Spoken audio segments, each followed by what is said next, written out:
सही है, recording start करते हैं।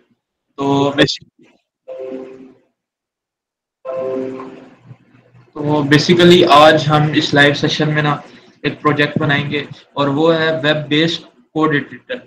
जैसे कि आप वीएस कोड वगैरह डेवलपमेंट के लिए इस्तेमाल कर रहे हैं, तो वो तो हमारे पास एक डेस्कटॉप एप्लीकेशन है कि आप अपना कोड लिखते हैं, फिर एक्सटेंशन है या वैसे भी आप लाइव जाते हैं और फिर आपको ब्राउजर में शो होता है।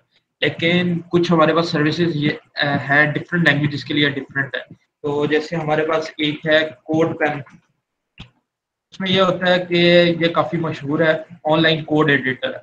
तो इसमें ये होता है हमारे पास कि हम HTML, CSS, जावास्क्रिप्ट लाइव लिखते हैं और वो लाइव ही हमें दिखा रहा होता है ब्राउज़र में। तो ये एक वेब बेस्ड कोड एडिटर है। जैसे यहाँ पे HTML लिख सकता हूँ मैं, यहाँ पे एक कॉलम है CSS और यहाँ पे जावास्क्रिप्ट, और ये नीचे ना हमारे पास वो साथ-साथ ना लाइव शो होता रहेगा। तो अगर आप कहीं पे मतलब कोडिंग वगैरह कर रहे हैं, आपके पास सॉफ्टवेयर वगैरह या एक्सटेंशन वगैरह इंस्टॉल नहीं है, तो आप यहाँ पे कर सकते हैं। अब जैसे यहाँ पे अगर मैं एक हेडिंग देता हूँ, तो ये लाइव मुझे दिखाएगा, ये यहाँ पे लाइव शो हो रहा है। तो अगर मैं H1 इसे करता हूँ, तो साथ ही ये कंपाइल करके ना अब ये बड़ी हो गई है। इसी तरह से हम CSS वगैरह और JS लिख सकते हैं इसमें और वो लाइव हमें शो करेगा। तो आज हम भी इसी तरीके की एक वेब ऐप बनाएँगे, जिसमें हमारे पास भी एक यहाँ पे HTML के लिए कॉलम होगा लिखने के लिए, एक CSS का होगा, एक जावास्क्रिप्ट का होगा और एक इस तरह का फ्रेम होगा जहाँ पे ना आप अपना प्रोजेक्ट यहाँ पे कोडिंग करेंगे और लाइव आपको साथ-साथ ना वो दिखता रहेगा कि आपने हेडिंग दी है या कोई भी किसी तरह का भी आपने प्रोजेक्ट बनाया, किसी तरह की वेबसाइट भी। तो ये काफ़ी मशहूर एक वेबसाइट है, इसके अलावा JS Fiddle वगैरह। तो ये काफ़ी यूज़ होती हैं, लोग अपने साइड प्रोजेक्ट्स वगैरह के लिए बना के यहाँ पे रख देते हैं। तो इस तरीके से हम भी बस स्टार्ट करते हैं फिर। तो मैं सबसे पहले क्या करता हूँ, एक फ़ोल्डर बना लेता हूँ।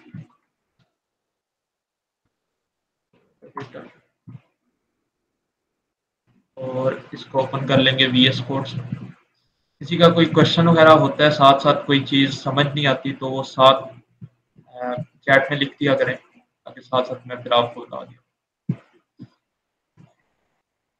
सबसे पहले जो हम करते होते हैं, एक तो index.html फाइल होगी HTML लिखने के लिए। इसके अलावा हम बनाएँगे एक फाइल style.css, जिसमें हम अपनी स्टाइलिंग करेंगे जो भी हमने करनी होगी इससे रिलेटेड।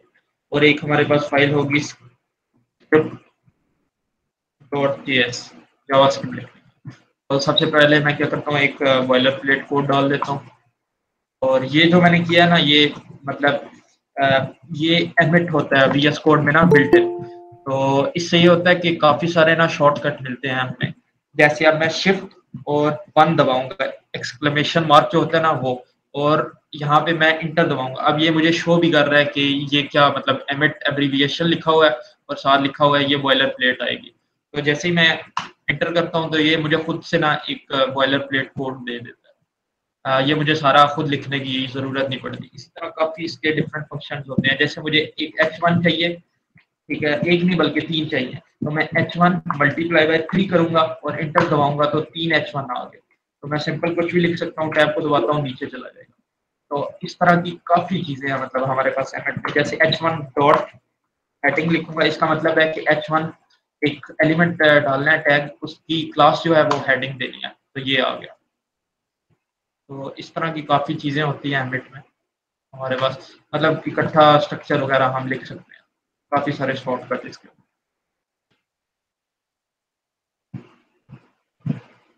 ये बिल्ट इन होती है VS कोड में, एमिट इसे कहते होते हैं। तो ये हमें खुद से अलग से इंस्टॉल वगैरह करने की ज़रूरत नहीं होती, ये VS कोड में प्री बिल्ट आती है। अब जैसे एक H1 चाहिए मुझे, उसके अंदर, या एक मुझे पैरा चाहिए, उसके अंदर एक H1 चाहिए, इसका मतलब है कि पैरा के अंदर एक H1 है। और फिर मैं लिखता हूँ H1 के अंदर मुझे एक दोबारा पैरा चाहिए और पैरा के अंदर मुझे एक LI चाहिए। अब मैं अगर ये दबाता हूँ तो ये मेरे पास पूरा स्ट्रक्चर इसने बना के दिया है। पहले पैरा, उसके अंदर H1, उसके अंदर P1, P के 1 के अंदर L1, LI लिस्ट। तो इस तरीके से काफ़ी जो वर्कफ्लो होता है ना वो तेज़ हो जाता है। तो आगे चलते हैं आप। क्या करना है, एक मैं हेडिंग पहले करता हूँ और पहले लाइव चले जाते हैं। ये शो हो रहा है। अब मैंने क्या करना है, सबसे पहले स्टाइल फाइल जो है उसका लिंक, पहले तो मैं टाइटल चेंज करता हूँ और एडिटर हो गया। तो मैं लिंक करता हूँ। अब जैसे मुझे वरना पूरा स्टाइल लिखना पड़ता, अब मैं लिंक और कॉलन CSS करूँगा तो इस एंटर करूँगा, इसने मुझे खुद डाल के दे दिया। इसी तरह यहाँ पे जाके मैं स्क्रिप्ट अगर करूँगा SRC तो ये मेरे पास आ गया। यहाँ पे मैं फाइल का पाथ देता हूँ, फिर जावास्क्रिप्ट की लिंक होगी।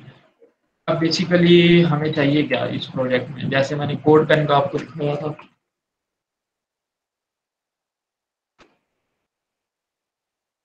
हमें 3 तो बॉक्स चाहिए इस तरह के, HTML के लिए, CSS के लिए, जावास्क्रिप्ट के लिए, और एक नीचे ना फ्रेम टाइप चाहिए जहाँ पे हमें साथ साथ शो होगा। तो इसके लिए सबसे पहले ये जो है ना ये इनपुट्स होती हैं HTML में। तो इनपुट जो होती है वो तो फॉर्म की होती है, जैसे यहाँ पे कोई भी फॉर्म है तो सिंगल इनपुट होती है, और ये जो होता है इसे हम कहते हैं टेक्स्ट एरिया। तो मुझे 3 टेक्स्ट एरियाज चाहिए। सबसे पहले मैं क्या करता हूँ, ये हेलो वर्ल्ड को हटाता हूँ और यहाँ पे मैं लिखता हूँ टेक्स्ट एरिया। मैंने टेक्स्ट ही लिखा है तो एमएड मुझे दे रहा है सजेशन। क्लिक करता हूँ तो इसने मुझे बता दिया। अब ये बेशक हटा देते हैं, ये पता करता है इसका नेम क्या होना चाहिए, लेबल वगैरह के लिए ये चीज़ें होती हैं। अगर मैं लेबल लिखता हूँ ना तो उस पर क्लिक करेगा तो ये इसके साथ लिंक हुआ, तो ये फिलहाल हमें नहीं चाहिए। कॉलम्स का मतलब ये होता है कि कितने कॉलम्स और कितनी रोज होनी चाहिए, तो वो हम हाइट विड्थ से दे देंगे बाद में। तो फिलहाल हमें ज़रूरत नहीं है। तो सबसे पहले मुझे एक टेक्स्ट एरिया चाहिए, सही है, और इसमें मैं क्या करता हूँ, अब इसको आईडी में देता हूँ। तो ये सबसे पहले मुझे चाहिए HTML के लिए, क्योंकि मैं जावास्क्रिप्ट में ना इसको एक्सेस करूँगा कि इसके अंदर क्या लिखा हुआ है, और फिर वो हम लॉजिक जो लिखेंगे, तो उसके लिए आईडी में से HTML की दे देता हूँ, क्योंकि ये HTML के लिए कॉलम है। और एक चीज़ होती है प्लेस होल्डर। प्लेस होल्डर का ये मतलब होता है, ये अभी मैं आपको पहले वैसे चेक कराता हूँ। अगर अभी हम जाए तो ये एक टेक्स्ट एरिया नजर आ रहा है आपको, ये रीसाइज हो जाता होता है, ठीक है। जैसे जैसे हम इसमें लिखेंगे ना तो ये रीसाइज होता है।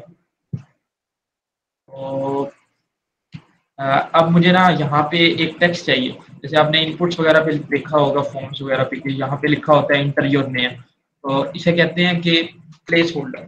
इस टेक्स्ट एरिया में प्लेस होल्डर क्या होना चाहिए, तो यहाँ पे मैं लिख देता हूँ HTML। अब मैं सेव करता हूँ और इस पे जाता हूँ तो यहाँ पे HTML लिखा हुआ है। अब ये टेक्स्ट नहीं लिखा हुआ, ये एक जब हम लिखना स्टार्ट करेंगे तो ये ऑटोमेटिकली रिमूव हो जाएगा, ये इसे प्लेस होल्डर कहते हैं। और एक तो ये हो गया, उसके बाद 3 चाहिए। अब ये मैं कंट्रोल D कर रहा हूँ, पिछले सेशन में भी मैंने आपको बताया था ये भी शॉर्टकट जो है ना कॉपी लाइन डाउन का शॉर्टकट होता है। तो मैंने तो कंट्रोल D पे सिलेक्ट किया हुआ है, वैसे शायद कंट्रोल शिफ्ट D होता है। तो इससे भी थोड़ा सा आपका जो वर्क फ्लो है ना वो बेहतर हो जाता है, आपको पूरा पूरा कॉपी करने की ज़रूरत नहीं होती। तो ये आईडी मैं दे देता हूँ इसे CSS की, और इसके प्लेस होल्डर में मैं लिख दूंगा CSS, क्योंकि अब मुझे ये चाहिए CSS के लिए। और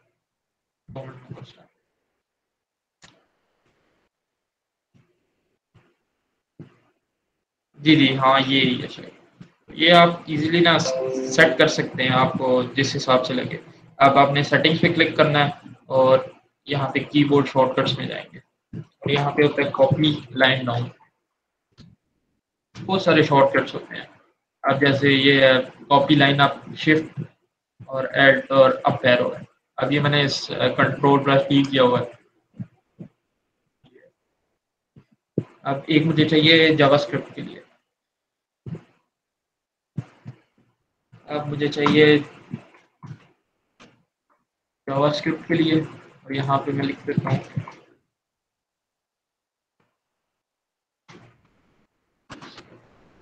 अब मेरे पास 3 शो होने चाहिए। अब मेरे पास 3 टेक्स्ट एरिया शो हो रहे हैं। अब इनको मैं थोड़ा बहुत स्टाइल करता हूँ कि यहाँ पे एक शो हो, जैसे यहाँ पे इस तरीके से 3 शो हो साइड बाय साइड, और उनकी विड्थ हो। अभी तो ये अपने हिसाब से ही विड्थ ले रही हैं जो इनकी बेसिक होती है, लेकिन बाद में हम इन्हें इस तरीके से शो करेंगे। तो ये रीसाइज हो जाते हैं। वैसे आप इसको डिसेबल भी कर सकते हैं CSS में प्रॉपर्टी को हटा के, लेकिन ये रीसाइजेबल होते हैं। और इसके बाद अब हमें क्या चाहिए, अब जो मेन चीज़ है ना इसमें, वो है हमारे पास आई फ्रेम। तो अगर आप करते हैं आई फ्रेम, तो आई फ्रेम का ये मतलब है, आई फ्रेम जैसे अब ये वेब पेज है, अब ये हमें शो हो रहा है यहाँ पे HTML CSS जावास्क्रिप्ट जो है ना वो एक रेंडर हो रही है। लेकिन जब हम सिंपल लिख रहे हैं जैसे H1 लिख रहे हैं तो वो इस वेब पेज के अंदर रेंडर हो रही है। अब मुझे इस वेब पेज जो है इसके अंदर मुझे एक और वेब पेज डिस्प्ले कराना है, क्योंकि ये जो होगा ना ये हमारे पास वेब पेज होगा, उसके लिए आई फ्रेम यूज होता है। आई फ्रेम का बेसिकली जो टास्क होता है वो यही होता है कि वेब पेज के अंदर एक और वेब पेज को डिस्प्ले कराना। अब आई फ्रेम के अंदर हम सोर्स दे सकते हैं कि मतलब अगर हमारे पास कोई एक अलग से index.html फाइल है कि उसको डिस्प्ले कराना है, तो वो क्या करेगा, इस वेबसाइट के अंदर उस वेबसाइट को डिस्प्ले करा देगा। तो मेनली इसका काम ये होता है। तो बाद में हम इसको ना एक्सेस करके इसके अंदर जो यहाँ पे यूजर टाइप करेगा ना, मतलब HTML CSS जावास्क्रिप्ट, उन तीनों को कंबाइन करके इसके अंदर हम वो चीज़ दिखा रहे होंगे। तो ये मैं बता देता हूँ।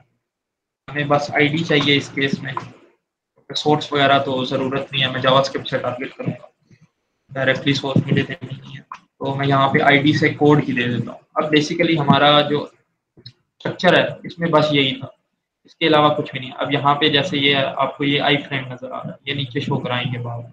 तो अब हमने जाना है स्टाइलिंग में। तो स्टाइलिंग में ये है कि हमने पहले तो जो बॉडी है, या पहले करते हैं बॉडी को इसमें। वैसे हम बेसिकली जब हम बनाते हैं तो पैडिंग, मार्जिन पैडिंग को हम 0 कर देते होते हैं, लेकिन इसमें अब मैं रहने दूंगा क्योंकि मैं डायरेक्टली बस टेक्स्ट एरियाज वगैरह के साथ ही करना चाह रहा हूँ।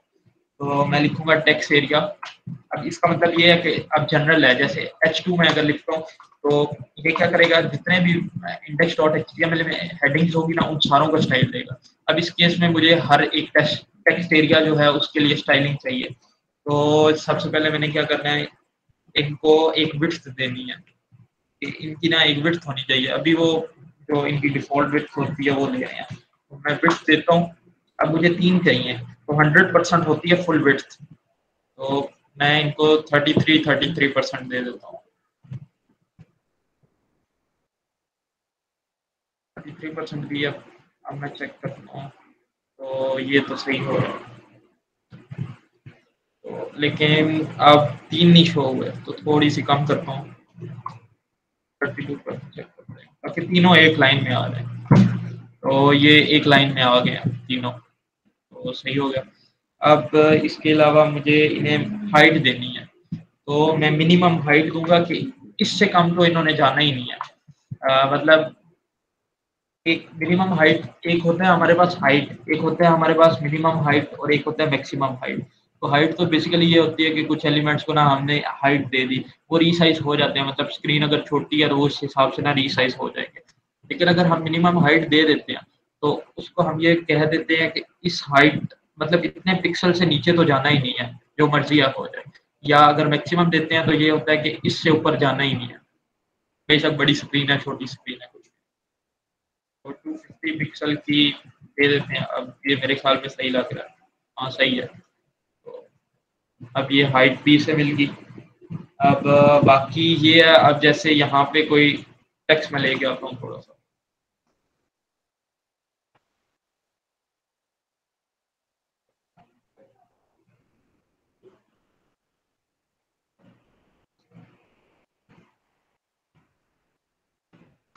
यहाँ पे अब मैं टेक्स्ट पेस्ट कर रहा हूँ, तो ये खुद खुद ना स्क्रॉल आ रहा है। तो इसका भी ये तरीका होता है कि हमारे पास प्रॉपर्टी होती है, अगर आप बॉक्स वगैरह को कर रहे हैं ना तो इसको कर देते होते हैं ओवरफ्लो स्क्रॉल। इससे ये होता है ना कि वो स्क्रॉल करना शुरू कर देते हैं।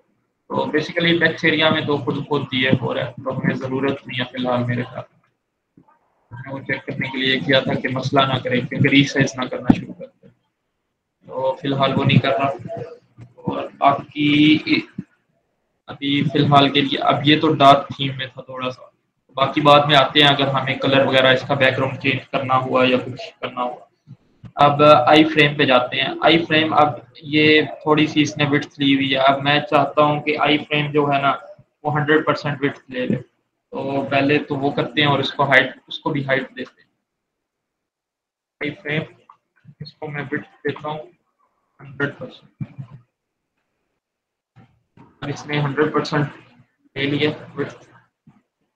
और इसके अलावा अब ये थोड़ा सा गैप है, वैसे तो हम डिप वगैरह भी कर सकते हैं लेकिन इस केस में करता हूँ।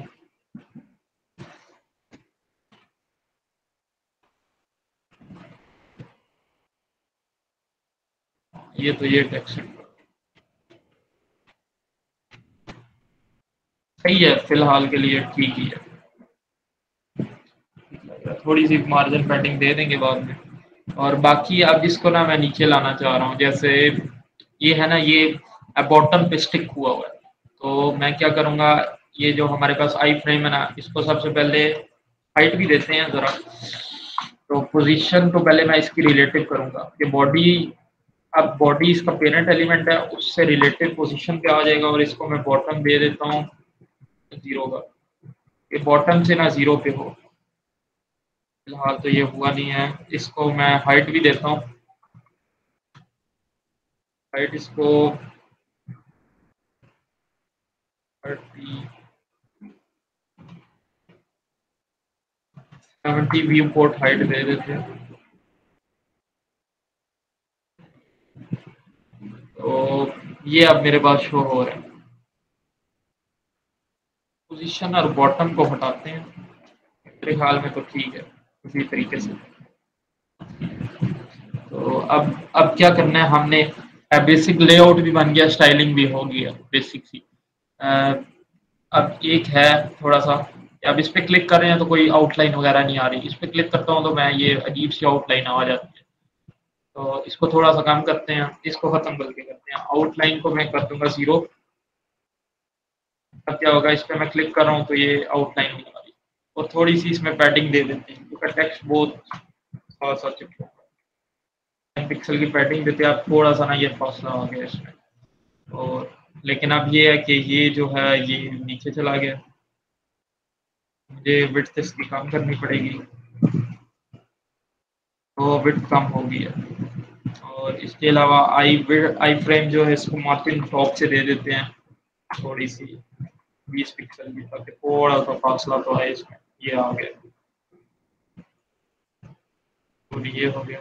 और बाकी टेक्स्ट एरिया जो हमारे पास हैं, मतलब तीनों बॉक्सेस, उनको भी दे देते हैं मार्जिन। तो टॉप से तो हमें हर साइडों से 10 पिक्सल का।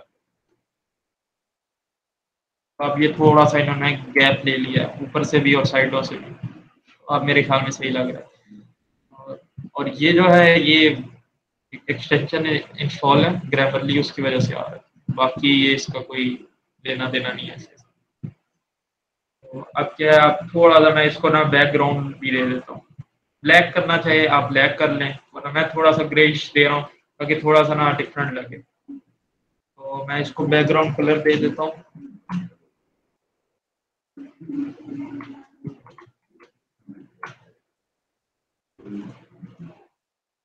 हाँ इस तरह थोड़ा सा ज़्यादा हो गया।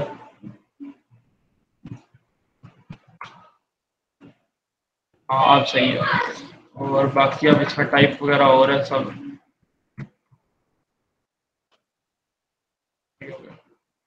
अब ये काम हो गया, मतलब हमने स्ट्रक्चर भी बना लिया है कि हमने क्या क्या चीज़ें रखनी है HTML में, और CSS में स्टाइलिंग वगैरह भी कर लिया। आप इसके अलावा अगर आप ज़्यादा स्टाइलिंग वगैरह करना चाहें, ठीक है, तो आप इस तरह से भी कर सकते हैं। ब्लैक बैकग्राउंड कर लिया, अंदर वाइट कर लिया, और मतलब जिस हिसाब से आप उसमें कस्टमाइज़ करना चाहें आप कर सकते हैं। अब हम मेन काम पे आते हैं, जावास्क्रिप्ट वाला जो मेन काम है इसमें। और बाकी ये काफ़ी अच्छा प्रोजेक्ट है। इसमें अब हमें क्या चाहिए, सबसे पहले तो हमें फंक्शन एक चाहिए। तो मैं क्या करता हूँ, एक फंक्शन बना रहा हूँ कंपाइल का। अब ये जो मैंने बनाया फंक्शन का, जो न्यू आए हैं या जिन्हें कुछ आइडिया नहीं है इतना, तो ये होता है एरो फंक्शन। वो दो सिंटैक्स होते हैं फंक्शन के मेनली यूज होते हैं। एक होता है ये इस तरीके से फंक्शन कंपाइल, ठीक है, और मैं इस तरीके से पहले फंक्शन का कीवर्ड होता है, फिर फंक्शन का नेम होता है, ब्रैकेट्स होती हैं जहाँ पे हम कुछ वैल्यू वगैरह पास करनी हो तो वो कर सकते हैं, और बाकी ये कर्ली ब्रेसेस होती है। तो इसमें हम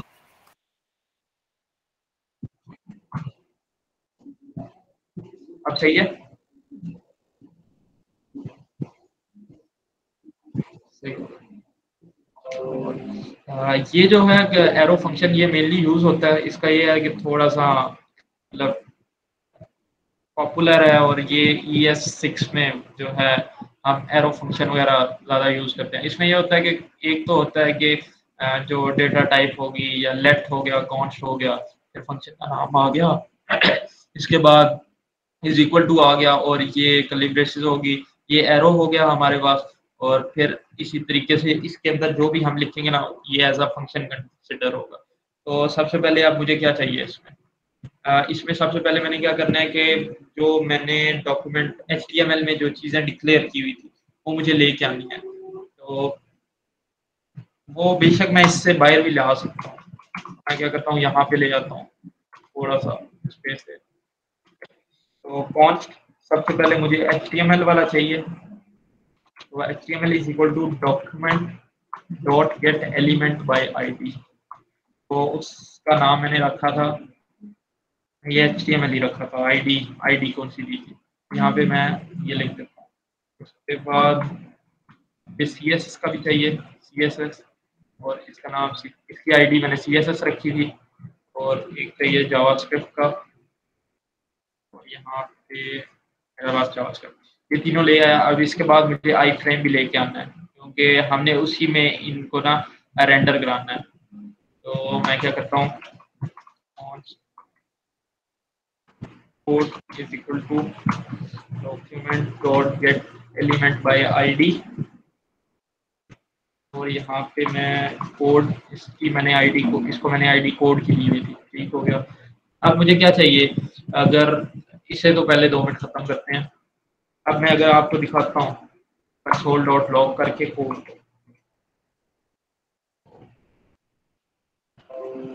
वहाँ पे जाते हैं हम इंस्पेक्ट में, कंसोल में जाते हैं। अब ये पूरा एलिमेंट मेरे पास आया। अब ये खुद में ही ना एक पूरा वेब पेज है, मैंने जैसे आपको बताया था। तो मुझे क्या चाहिए, इसके अंदर डॉक्यूमेंट चाहिए। अब जैसे मैं यहाँ पे क्या कर रहा हूँ, यहाँ पे document dot get element by ID। तो आई फ्रेम में भी हम ये कर सकते हैं, क्योंकि आई फ्रेम में भी डिफरेंट एलिमेंट्स हो सकते हैं। जैसे मैंने आपको बताया आई फ्रेम एक खुद एक वेब पेज है, तो उसके अंदर हो सकता है एक H1 हो, एक H2 हो, एक पैरा हो, पूरी वेबसाइट हो सकती है आई फ्रेम में रेंडर हुई हो। तो वो खुद से ना एक पूरी बॉडी रखता है या पूरा ना एक वेब पेज है। तो मुझे क्या करना है, इसमें इसमें से मुझे चाहिए, अब अगर यहाँ पे मैं आपको लिख के दिखाता हूँ, code dot content window, content window और डॉट डॉक्यूमेंट, तो ये चीज़ मुझे चाहिए। अब ये मुझे इसका ना डॉक्यूमेंट मिल रहा है, और इसमें ना डिफरेंट एलिमेंट्स वगैरह होंगे, या इसके अंदर हम राइट कर सकते हैं कोई भी चीज़ ना। जैसे HTML अगर कोई लिखेगा तो मैं क्या करूँगा कि ये आई फ्रेम का डॉक्यूमेंट मैंने गेट कर लिया, उसके अंदर मैं वो चीज़ राइट कर दूँगा। तो बेसिकली मैंने क्या करना है यहाँ पे, अब इसको मैं लेके आ रहा हूँ, बस मैं इसको लेके नहीं आऊँगा बल्कि इसकी कंटेंट विंडो को भी लेके आऊँगा, और उसके अंदर से डॉक्यूमेंट जो है इधर से कॉपी कर देता हूँ, ठीक है, ये काम हो गया। अब मैंने क्या करना है, अब मैंने वही फंक्शन बनाना है, ठीक है, फाइल पे कुछ भी नाम आप रख।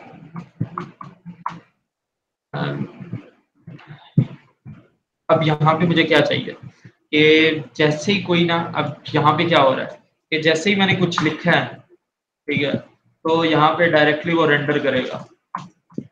H2 एक भी, हेलो, थोड़ा सा वेब वाला है तो थोड़ा सा स्लो काम करता है। तो ये डायरेक्टली जैसे ही मैं कोई की प्रेस कर रहा हूँ ना, हेलो के अंदर अब मैंने कुछ भी डाला तो ये साथ ही वो क्या होगा, वो फंक्शन रन हो रहा है और साथ ही मुझे डिस्प्ले चेंजेस हो रहे हैं। तो यहाँ पे मैंने एक इवेंट लिस्टनर लगाना है, ठीक है। तो इवेंट लिस्टनर अब यहाँ पे मैं लगाता हूँ, जैसे अब मैंने क्या करना है, सबसे पहले अब मैंने बॉडी पे इवेंट डॉक्यूमेंट जो पूरा हमारा वेब पेज है ना, इस पूरे पे लगाना है। मुझे किसी बटन पे नहीं चाहिए कि इस बटन पे क्लिक हो तो क्या हो, ठीक है। वो होता है कि हम एक बटन को लेके आ रहे हैं, या जैसे अब ये मैं लेके आया हूँ तो मुझे इस एलिमेंट पे या इस डॉक्यूमेंट पे मुझे कोई इवेंट लिस्टनर नहीं लगाना। मुझे होल डॉक्यूमेंट पूरे वेब पेज पे एक इवेंट लिस्टनर लगाना है कि जब भी कोई की प्रेस करे ना तो ये कंपाइल होना चाहिए। तो मैं क्या करूँगा, यहाँ पे मैं लिखूँगा डॉक्यूमेंट डॉट बॉडी। डॉक्यूमेंट के अंदर जो बॉडी है, ये बॉडी होती है, ठीक है। ये यहाँ पे जो टैग है, ठीक है। तो document dot body dot on की आप, तो इस तरीके से भी ना हम इवेंट लिस्टनर्स वगैरह लगा सकते होते हैं। एक तो तरीका ये होता है कि अब जैसे मेरे पास HTML है, HTML dot add event listener, और यहाँ पे मैं मेंशन कर देता हूँ किया, ठीक है। तो फिर ये वाला फंक्शन रन कर दो, ठीक है। तो ये भी है, लेकिन अब इस केस में मुझे डॉक्यूमेंट डॉट बॉडी पे लगाना है, तो मैं डायरेक्टली भी ना बॉडी पे ये इवेंट लिस्टनर एक्सेसिबल होते हैं। यहाँ पे भी, यहाँ पे शायद डायरेक्टली नहीं होते, क्या है बल्कि ऑन किया, तो इस तरीके से भी लगा सकते हैं। अब मैंने क्या करना है, बॉडी पे एक इवेंट लिस्टनर लगाया, ऑन किया। इसका मतलब क्या है, अब अगर मैं यहाँ पे होवर भी करता हूँ तो files when the user releases a key, जब एक यूजर की कोई प्रेस करता है और उसको रिलीज करता है तो ये क्या करेगा, ये जो फंक्शन मैं इसे दूंगा वो रन करेगा। तो सिंपल सा काम इसका ये है कि जैसे अब मैं यहाँ पे जाता हूँ और मैं कुछ लिखता हूँ, अब मैंने लिखा एस और छोड़ी की, तो वो इवेंट रन होगा फंक्शन और यहाँ पे डिस्प्ले करेगा मुझे। यहाँ पे मैं क्या करता हूँ, इक्वल टू, यहाँ पे हम वो मैं दूसरा सिंटेक्स भी आपको दिखा देता हूँ। फंक्शन, ये फंक्शन रन होगा, नेम दे सकते हैं आप, नेम ना भी दें तो कोई मसला नहीं है। आप ये भी कर सकते हैं कि यहाँ पे एक फंक्शन बना लें और डायरेक्टली ना इसको वो पास कर दें उसकी वैल्यू। अब यहाँ पे क्या करना है कि ये जो मैंने लेके आया था आई फ्रेम का पूरा डॉक्यूमेंट ऑब्जेक्ट, डॉम का जो ऑब्जेक्ट होता है, तो मैं उसको कोड डॉट ओपन करूँगा, सही है। अब क्या होगा कि जो वो आई फ्रेम था, सही है, वो ओपन हो गया है और अब मैं उसके अंदर ना राइट करूँगा, code dot write L N, ठीक है। और मैं क्या करूँगा, HTML, तो HTML है। अब ये टेक्स्ट एरिया था ना, तो इसके अंदर हमारे पास ना HTML डॉट वैल्यू होता है। अगर मैं आपको ज़रा दिखाता भी हूँ, अगर मैं ये HTML dot value is equal to hello world कर देता हूँ, तो जब ये स्क्रिप्ट रन होगी ना तो यहाँ पे ये इसने हेलो वर्ल्ड लिख दिया। तो इसका ये होता है कि कोई भी हमारे पास इनपुट का एलिमेंट हो गया, कोई भी बटन वगैरह हो गया, तो उन पे ना एक वैल्यूज की प्रॉपर्टी होती है जिसको हम गेट कर सकते हैं कि इसकी वैल्यू अब क्या है। तो बेसिकली मैं यही कर रहा हूँ कि कोड पे राइट कर रहा हूँ, HTML की वैल्यू ले रहा हूँ कि HTML के जो टेक्स्ट एरिया उसमें यूजर ने क्या लिखा है, और इसके बाद मैं CSS की वैल्यू लूंगा, लेकिन वो मैं स्टाइल टैग के अंदर एंटर करूंगा। तो मैंने प्लस लिखा। अब ये प्लस का ये मतलब होता है कि कॉन्केटिनेट कर रहे हैं। अब जावास्क्रिप्ट में ना हम डिफरेंट वैल्यूज को कि पहले ये चीज रखनी है, फिर प्लस का मतलब है कि इसको भी ऐड कर रहा हूँ मैं साथ में। और स्टाइल टैग हो गया, सही है। अब स्टाइल टैग के अंदर मुझे CSS की वैल्यू चाहिए, और CSS डॉट वैल्यू, CSS का जो टेक्स्ट बॉक्स है उसमें क्या लिखा हुआ, उसकी वैल्यू को स्टाइल टैग के अंदर रखना है मैंने, और स्टाइल टैग को मैं क्लोज भी करूँगा। ये मेरे पास हो गया। अब मुझे क्या चाहिए, अब मुझे जावास्क्रिप्ट भी रेंडर करनी है, तो वही काम है। जावास्क्रिप्ट भी क्योंकि आपको पता है स्क्रिप्ट टैग के अंदर रेंडर होती है, तो मैं स्क्रिप्ट का टैग लिखूंगा प्लस, और मैं जावास्क्रिप्ट डॉट वैल्यू और प्लस जावास्क्रिप्ट स्क्रिप्ट का जो टैग है उसको क्लोज भी करूंगा, स्क्रिप्ट का टैग क्लोज भी होगा। ठीक है, अब राइट होगी वैल्यू। अब मैंने क्या करना है कि इसको मैंने ओपन किया था, अब राइट करने के बाद मैं इसको क्लोज करूंगा, कोड डॉट क्लोज। अब ये क्लोज हो गया मेरे पास। ठीक है, अब ये मैंने सेव किया तो जो कोड फॉर्मेटर यूज कर रहा हूँ उसने इस तरीके से शो कर दिया। और बाकी अब मैंने क्या करना है, अगर अब मैं कुछ करके आपको दिखाता हूँ तो कुछ भी नहीं होगा फिलहाल। तो यहाँ पे H2 में लिखता हूँ तो कुछ भी नहीं हुआ, क्योंकि वो फंक्शन रन ही नहीं हुआ, क्योंकि यहाँ पे मैंने बस फंक्शन को ना डिक्लेयर किया हुआ है, तो मैंने उसको रन तो किया ही नहीं है, एग्जीक्यूट नहीं किया। तो मैं क्या करूंगा कि जब ये जावास्क्रिप्ट की फाइल रन होगी, मतलब हमारा वेब पेज लोड होगा कहीं भी, तो ये फंक्शन को ना मैं एग्जीक्यूट करूंगा। अब जाते हैं यहाँ पे, अब मैं इसको रिफ्रेश करता हूँ, इसको क्लोज करता हूँ और यहाँ पे कुछ भी लिखता हूँ।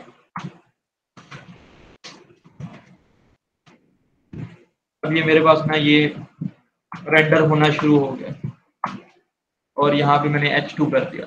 अब यहाँ पे मैं कोई भी क्लास देता हूँ इसको। ठीक है, class is equal two heading. अब ये आप देख सकते हैं कि जैसे ही ना मैं की को छोड़ रहा हूँ तो ये कंपाइल कर रहा है साथ साथ, और करना भी इसे ऐसे ही चाहिए। तो अगर आप ये भी कर सकते हैं कि पूरा लिख के यहाँ पे एक रन का बटन दे दें कि उस पर क्लिक करें तब ये रन हो। ठीक है, लेकिन इस केस में ये नहीं होना चाहिए, साथ साथ ना लाइव प्रीव्यू होना चाहिए, लाइव रीलोड होता रहना चाहिए। और यहाँ पे मैं डॉट सी एस में जाता हूँ, डॉट हेडिंग लिखता हूँ, और डॉट हेडिंग के अंदर मैं क्या करता हूँ, इसको एक कलर दे देते हैं, colour is equal to red. तो ये आपके सामने ये रेड कलर भी चेंज हो। तो अब जो पिछली बार हमने प्रोजेक्ट बनाया था वो मैं आपको इसी में रन करके दिखाता हूँ। कोड उसका लेके आते हैं, तो बाकी तो ये हो गया। अब मैं क्या करता हूँ, ये पूरा लेके आता हूँ, तो आप देख सकते हैं कि इसमें ना पूरा मतलब, अब मैं HTML का स्ट्रक्चर लेके आया हूँ। ठीक है, अब मुझे CSS का भी लाना है। तो HTML तो प्रॉपरली रेंडर हो गया, सब चीज़ें जो मतलब फॉन्ट ऑप्शन के आइकन वगैरह यूज किए थे सब हो रहे हैं हमारे पास। हाँ, वो दूसरा प्रोडक्ट का, हाँ। तो मैं स्टाइल फाइल लेके आता हूँ, अब इसमें सब कुछ चलेगा, मतलब पूरा एक वेब पेज है, आप समझे नहीं ये नीचे। अब जैसे ही मैंने वो पेस्ट किया तो मेरे पास ये पूरा शो होना शुरू हो गया। अब मुझे एक और चीज़ चाहिए, अब मैं अगर क्लिक करता हूँ तो कुछ भी नहीं हो रहा, क्योंकि जावास्क्रिप्ट अभी मैंने लिखी ही नहीं है, तो मुझे जावास्क्रिप्ट भी लेके आनी है। मैं यहाँ पे जाता हूँ, ये पूरी कॉपी करके लाता हूँ, अब यहाँ पे पेस्ट करता हूँ। अब आप यहाँ पे ब्राउजर में, तो जावास्क्रिप्ट काम नहीं कर रही, तो फिर देखते हैं कुछ गलती की होगी इसमें। जावास्क्रिप्ट डॉट वैल्यू और स्क्रिप्ट का टैग,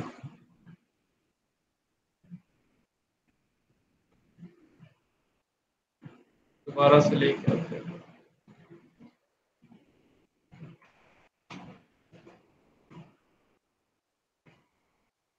HTML हमारे पास आ गया,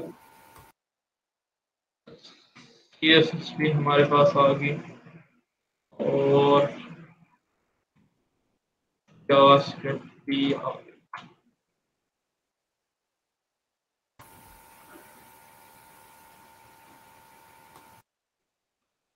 हाँ, तो इसमें ये है कि HTML has already been declared, cannot read properties of null। तो यहाँ पे हमने ये जो HTML डिक्लेयर किया शायद की वजह से एरर आ रहा है हमारे पास। तो हम क्या करते हैं, इसको मैं इस फंक्शन के अंदर लेके आता हूँ।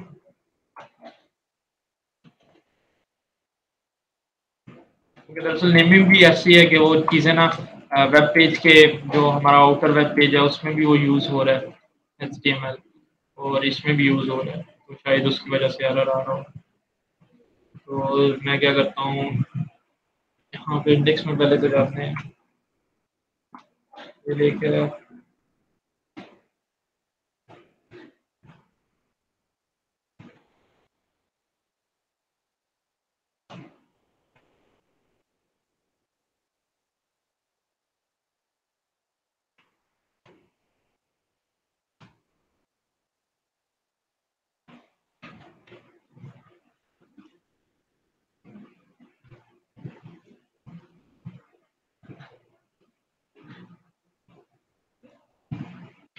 वो इसके कुछ एरर्स आ रहे हैं कि can not read properties of null reading content window, और एक compiler has been already declared.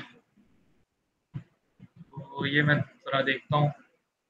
सबसे पहले कंपाइल हो गया हमारे पास, जावास्क्रिप्ट हो गया, HTML CSS लगा रहा हूँ, जावास्क्रिप्ट कोड भी आ गया, और इसके बाद मेरे पास आ गया कॉन्स्ट, कंपाइल आ गया, डॉक्यूमेंट वो गेट कर लिया आईडी से, CSS भी, जावास्क्रिप्ट भी, और कोड भी हमारे पास dot content window dot document document dot body dot on key equal to function,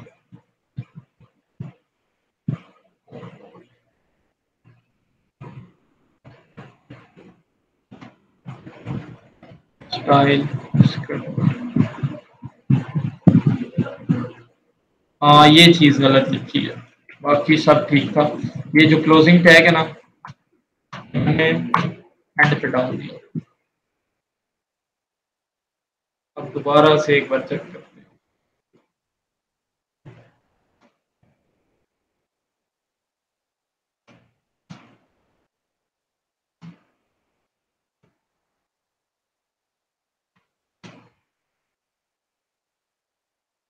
अब ये जो एरर्स आ रहे हैं ना, ये इसी वजह से आ रहे हैं कि नेम्स वगैरह जो है ना, मैंने वो मतलब वही यूज़ किया जो कॉमनली यूज़ हो रहे हैं पहले के, उस वजह से।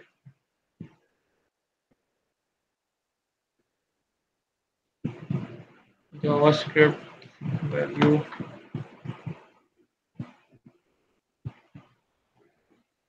स्क्रिप्ट,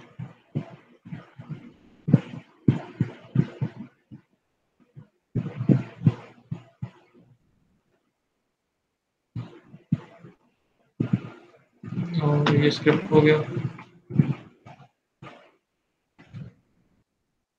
कुछ यहाँ पे और लिख देते हैं।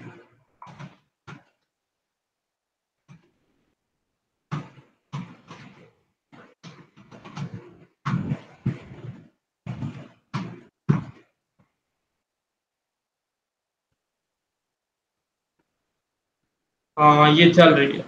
तो बाकी ये उसी चीज़ का एरर आ रहे हैं कुछ ना, जो हमने डॉक्यूमेंट को 2 बार यूज़ किया हुआ है नेमिंग वगैरह में। बाकी जावास्क्रिप्ट अब चल रही है, पता नहीं उसमें क्यों नहीं चल रही प्रोजेक्ट में।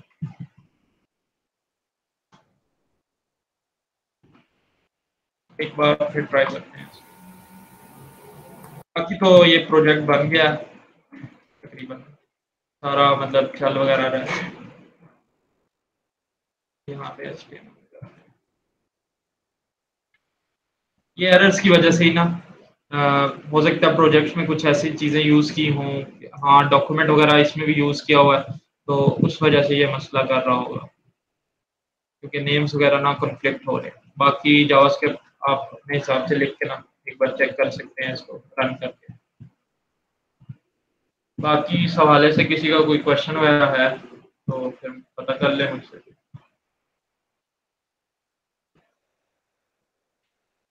अब ये डॉक्यूमेंट यूज़ हुआ है ना यहाँ पे, और यहाँ पे भी हुआ है, उसमें उसको ना थोड़ा सा इशू आ रहा है।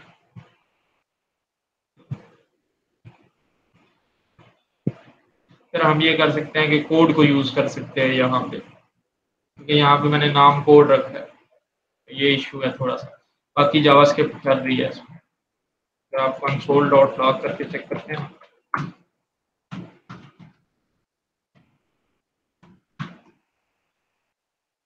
हाँ सर, रीलोड होती रहती है जैसे ही। तो यहाँ पे जैसे हेलो वर्ल्ड प्रिंट हो रहा है, साथ साथ ये अब जैसे है ना, एरर्स भी थ्रो कर रहा है, क्योंकि अब जैसे मैंने कंसोल के स्पेलिंग गलत थोड़े से लिखे थे, तो ये मुझे बार बार ना एरर्स आना शुरू हो गए थे। तो ये की प्रेस पे ना इवेंट फायर कर रहा है, तो उसकी वजह से ना इश्यू आ रहा होगा। और अब जैसे रॉक बटन हो गया, ये थोड़ा सा ना मेस हुआ हुआ काम पिछले प्रोजेक्ट में ना। बाकी आप यहाँ पे ना अपने लिहाज से जावास्क्रिप्ट, सीएसएस और एचटीएमएल राइट करेंगे और आपको लाइव ना शो होता रहेगा।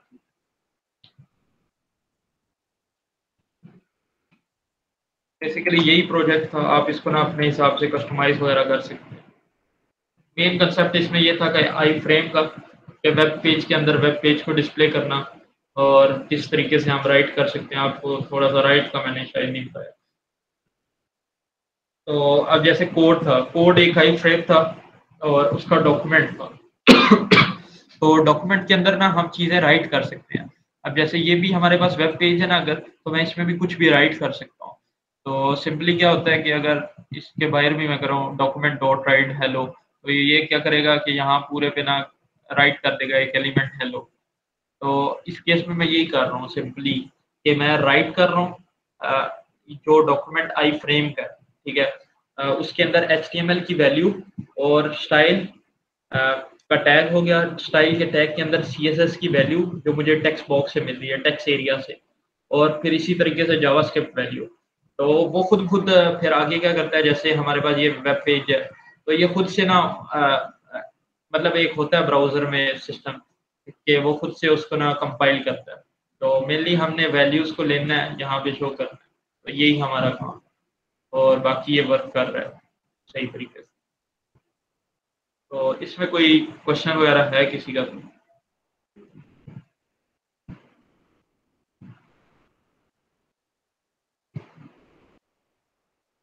हाँ, काउंटर वाला भी चेक कर लेते हैं। लेकिन काउंटर वाले में भी यही इशू आएगा, क्योंकि वहां पे भी हमने डॉक्यूमेंट वगैरह यूज किया हुआ है। ये मसला है थोड़ा सा, लेकिन नेम ना कंफ्लिक्ट कर जाएंगे।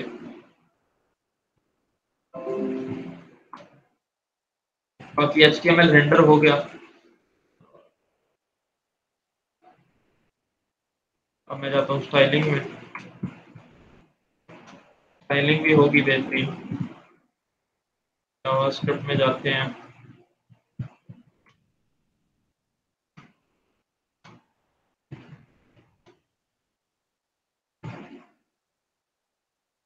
अब इसमें भी वही इशू है। ये थोड़ी सी ना चीजें फिर ध्यान में रखनी पड़ती हैं। अब identifier counter has already been declared, ये थोड़ी सी चीजें हैं। तो ये उस वजह से एरर आ रहा है, बाकी जावास्क्रिप्ट लिंक हुई हुई है। अभी जगह जगह जाके चेंज करना पड़ेगा चीज़ों को। वो जब आप अपने हिसाब से कोडिंग कर रहे होंगे ना, तो एक बेसिक सा हमने बनाया है, बाकी आप अपने हिसाब से इसमें चेंजेस वगैरह कर सकते हैं। आप बेशक ये वाला नाम फिर चेंज तब्दील कर लें यहाँ पे जो होता है ना, ताकि बाद में जो बंदा डॉक्यूमेंट यूज़ कर रहा है उसके लिए मसला ना हो।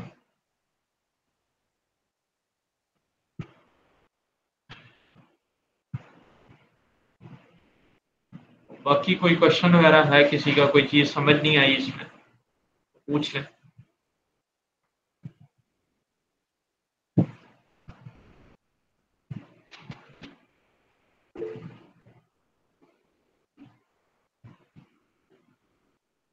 अब डॉक्यूमेंट का ये है ना कि जैसे यहाँ पे हमने लिखा हुआ है document dot get element bye ID, और यहाँ पे उसका डॉक्यूमेंट लेके आ रहे हैं और उस पर document dot body dot on की अब फंक्शन। तो ये डॉक्यूमेंट ना नेस्टेड हुए हुए हैं, जैसे यहाँ पे भी हमने डॉक्यूमेंट को यूज़ किया हुआ है।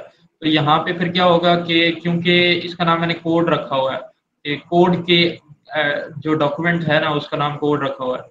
तो यहाँ पे आप जब कोडिंग कर रहे होंगे ना, फिर यहाँ पे डॉक्यूमेंट को यूज़ नहीं करेंगे, यहाँ पे आप कोड करके चेक करें तो मेरे ख्याल में तो चल जाना चाहिए। क्योंकि डॉक्यूमेंट का ये मतलब है कि वो पूरे वेब पेज का समझ रहा है, क्योंकि डॉक्यूमेंट जो हमारा ये पूरा है ना, ये पूरी वेब पेज मेन, तो उसमें हम डॉक्यूमेंट होता है हमारे पास बॉडी का जो डॉम। तो अब हमारे पास एक और इसमें आई फ्रेम है, एक वेब पेज है, उसके अंदर हमारा एक और डॉक्यूमेंट है, उसको हमने ये इसमें स्टोर किया हुआ है यहाँ पे दूसरा प्रोजेक्ट कोड के अंदर। ये आप देख रहे हैं गेट एलिमेंट बाय वो आई फ्रेम में लेके आया हूँ, उसकी कंटेंट विंडो में गया हूँ, उसका डॉक्यूमेंट जो है ना वो इसमें स्टोर किया हुआ, और फिर कोड में राइट कर रहा हूँ। अब जब हम राइट कर रहे हैं तो जब दोबारा डॉक्यूमेंट आ रहा है तो वो इसके अंदर ट्राई कर रहा है ढूंढने का, मतलब इसके अंदर ये एलिमेंट को ढूंढने का ट्राई कर रहा है, जबकि वो इसमें नेस्टेड है। थोड़ा सा इसमें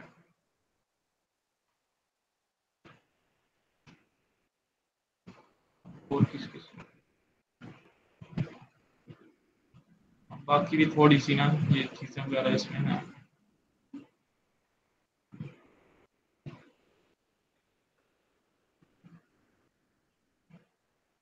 अब ये की आप पे रन हो रहा है, अब जैसे काउंटर है तो उस वजह से एरर आ रहा है। बाकी आप ट्राई करेंगे तो चल जाना चाहिए वैसे तो। कुछ से ना आप थोड़ी सी जावास्क्रिप्ट, जैसे मैंने कंसोल डॉट लॉग लिख के आपको दिखाया ना, और इस तरीके से आप सिंपल सी जावास्क्रिप्ट इसमें खुद लिख के ना लिंक करके चेक करें तो ये काम कर जाएगी। और बाकी भी ये आप ना भी लिखे ना, अगर ये हेड वगैरह बॉडी वगैरह आप सिंपल इसमें ये दे दें, इससे भी काम मतलब फर्क कुछ भी नहीं आएगा।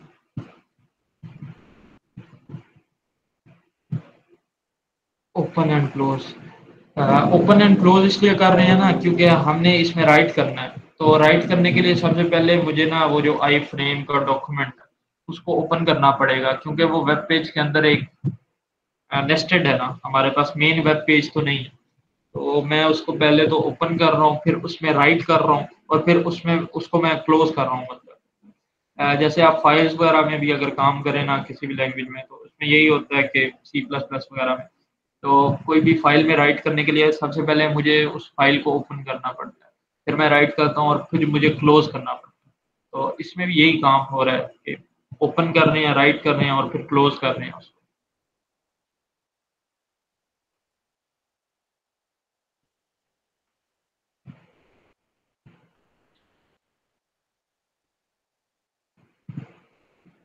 बाकी ये जावास्क्रिप्ट वाला भी मैं सिंपल सा ना कोई इसमें डाल के ना कोई बटन वगैरह मैं चेक करूंगा, फिर आपको अपडेट मैं कर दूंगा उस हवाले से। चले फिर, क्वेश्चन वगैरह नहीं है तो मीटिंग एंड करते हैं। जी ठीक है। अच्छा, इसमें जो आप लोगों का बेसिकली एक वो अगर लिंक लगा दिया गया असाइनमेंट के इस वाले को अपलोड करने के लिए गिटहब पे डालिएगा अपने, और नेटलीफाई पे डिप्लॉय कीजिएगा, ठीक है। और अपना अपने स्टाइल से अपने अपने तरीके से इसको आप करके दिखाएगा, क्योंकि अच्छा प्रोजेक्ट है ये। पूरा एडिटर एक तरह से आपका, फिर आपका अपना एडिटर पड़ा होगा उस पर, तो उसके अंदर फिर आप थोड़ी बहुत टेस्टिंग भी कर लीजिएगा। तो ये इसका बेसिकली सबमिशन इस तरह से होगा, ठीक है। तो नेटलीफाई का लिंक लगाइएगा अपना अपना सब, सही है। तो अब अगर आप इसका जो रिकॉर्डिंग लगाएंगे ना, उसके नीचे एक इसका लैब सबमिशन भी लगा दीजिएगा, और उसमें लिख दीजिएगा कि नेटलीफाई अपलोड योर नेटलीफाई लिंक, ठीक है। तो पहले आपको गिटहब पे पुश करना होगा, उसके बाद आपको उसको नेटलीफाई पे डिप्लॉय करना होगा, सही है। और जिनको नहीं आता वो फिर अबू बकर से रब्ता करें, या फिर हमसे पूछें, हम बता देंगे किस तरह करते हैं।